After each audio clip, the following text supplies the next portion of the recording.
नमस्ते। आज हम इस बात को समझने की कोशिश करेंगे कि कैसे टेक्नोलॉजी आज के दौर में अंतर्राष्ट्रीय प्रभाव का एक बहुत बड़ा हथियार बन गई है। शक्ति का एक ऐसा अनदेखा जरिया जो देशों की आज़ादी यानी उनकी संप्रभुता को एक नए ही तरीके से बदल रहा है। तो चलिए शुरुआत करते हैं एक बहुत ही चौंकाने वाले सवाल से। जरा सोचिए, क्या एक मामूली सा सॉफ्टवेयर अपडेट किसी देश के राष्ट्रपति के प्लेन को जमीन पर रोक सकता है? मतलब उसे उड़ने ही ना दे? ये सवाल अपने आप में पावर की जो हमारी समझ है ना, उसको पूरी तरह से हिला देता है। क्योंकि असल खेल अब सेना या हथियारों का नहीं है। नहीं, अब ये पूरी तरह से तकनीकी निर्भरता का खेल है।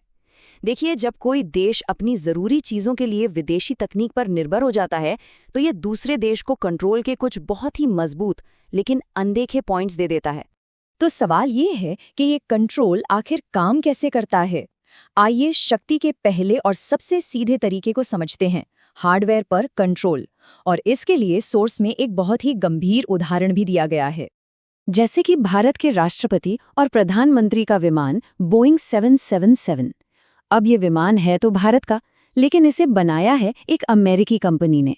और सिर्फ बनाया ही नहीं, इसके जो खास पुर्जे हैं, इसकी सर्विस, इसके सॉफ्टवेयर अपडेट्स, सब कुछ उसी कंपनी के हाथ में है जो इसे बनाती है। ये एक बहुत ही गहरी और क्रिटिकल निर्भरता है।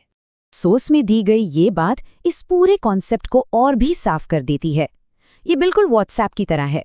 कभी कभी एक मैंडेटरी अपडेट आता है और कोई ऑप्शन नहीं होता, या तो अपडेट करो या फिर ऐप खुलेगा ही नहीं। मतलब साफ है, जिसका सॉफ्टवेयर अपडेट पर कंट्रोल है उसका पूरी मशीन पर कंट्रोल है। और ये पूरी प्रक्रिया यहाँ बहुत अच्छे से दिखाई गई है। देखिए कैसे एक देश अनजाने में ही अपनी इतनी जरूरी संपत्ति का किल स्विच यानी उसे दूर से बंद करने का बटन किसी और के हाथ में दे देता है। पहले विदेशी तकनीक खरीदी जाती है, फिर रख रखाव के लिए उन पर निर्भरता बढ़ती है, और फिर उनके भेजे अनिवार्य अपडेट्स को मानना पड़ता है। बस यहीं से किसी विदेशी शक्ति को एक अनदेखा कंट्रोल मिल जाता है। लेकिन ये कंट्रोल सिर्फ हवाई जहाज जैसी फिजिकल मशीनों तक ही नहीं है। अब हम दूसरे तरीके पर आते हैं, जो शायद इससे भी कहीं ज्यादा खतरनाक है। ये कंट्रोल है जनता की राय की मशीन पर। एक ऐसा कंट्रोल जो किसी भी देश की राजनीतिक स्थिरता पर सीधे अंदर से हमला करता है। सोर्स का तर्क ये है कि सोशल मीडिया प्लेटफॉर्म्स पर जिसका दबदबा है, वो किसी भी देश की जनता की राय को अपने हिसाब से ढाल सकता है। ये एक ऐसा हथियार है जो सीधे लोगों के विचारों को कंट्रोल करता है। और यहाँ जो बात वाकई हैरान करने वाली है, वो ये है कि दुनिया भर में जानकारी और बातचीत को दिशा देने वाले लगभग सभी बड़े प्लेटफॉर्म्स एक ही देश से चलते हैं, America. Facebook, Google, Instagram, WhatsApp, x. सोचिए, ये जानकारी के बहाव पर कितना जबरदस्त सेंट्रलाइज्ड कंट्रोल है।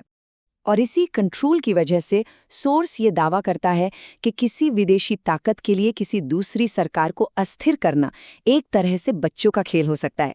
और ध्यान देने वाली बात यह है कि इसके लिए जासूसों या सैनिकों की जरूरत नहीं है। ये काम होता है एल्गोरिदम में बहुत छोटे छोटे बारीक बदलाव करके। और ये स्लाइड इस रणनीति को बहुत अच्छे से समझाती है। मान लीजिए कोई सरकार किसी मुद्दे पर सहयोग नहीं कर रही है, तो सोशल मीडिया पर क्या होगा? उसके घोटालों और नाकामियों वाली खबरों को ज्यादा से ज्यादा दिखाया जाएगा, जबकि उसकी अच्छी खबरों और उपलब्धियों को दबा दिया जाएगा। और वहीं दूसरी तरफ जो विपक्ष है, उसकी पॉजिटिव खबरों को फैलाया जाएगा और उसकी गलतियों को छिपा दिया जाएगा। ये सब कुछ पर्दे के पीछे बहुत धीरे धीरे होता है। और पता है, इस तरह का माहौल बनाने में लोगों की सोच बदलने में कितना वक्त लग सकता है? जो सोर्स है उसका अनुमान है सिर्फ 6 महीने। जी हाँ, सिर्फ 6 महीने तक अगर लगातार ऐसा अभियान चलाया जाए तो किसी भी देश की जनता को उसकी अपनी ही सरकार के खिलाफ खड़ा किया जा सकता है। तो असली बात यह है कि जब इन दोनों तरीकों को यानी हार्डवेयर पर कंट्रोल और विचारों पर कंट्रोल को एक साथ मिला दिया जाता है, तो ये किसी भी देश के आज़ादी यानी संप्रभुता की हमारी पूरी समझ को ही बदल कर रख देता है। देखिए, सदियों से संप्रभुता का मतलब यही रहा है, किसी देश का अपने इलाके में बिना किसी बाहरी दखल के पूरी तरह से आज़ाद होकर शासन करने का अधिकार। यही तो अंतर्राष्ट्रीय संबंधों की नींव रही है। लेकिन सोर्स का तर्क है कि ये पारंपरिक परिभाषा अब पुराने जमाने की बात होती जा रही है। एक ऐसी दुनिया में जहां किसी देश के सबसे जरूरी सिस्टम और जानकारी का पूरा फ्लो दूसरों के कंट्रोल में हो, तो सवाल ये उठता है कि इतनी गहरी निर्भरता के बीच आज़ादी के असली मायने आखिर रह क्या जाते हैं। यहाँ ताकत सीधी धमकी देने में नहीं है, बल्कि उस लगातार बनी रहने वाली छिपी हुई धमकी में है कि स्विच बंद किया जा सकता है। ये एक तरह का इनडायरेक्ट ब्लैकमेल है, जिसमें बिना एक भी गोली चलाए किसी भी देश को अपनी बात मनवाने की ताकत होती है। तो आखिर में ये पूरा विश्लेषण हमें इस एक बहुत बड़े सवाल के साथ छोड़ जाता है। एक ऐसी दुनिया में जो विदेशी कोड और टेक्नोलॉजी पर चल रही हो, उसमें आज़ादी का, स्वतंत्रता का असल में मतलब क्या है?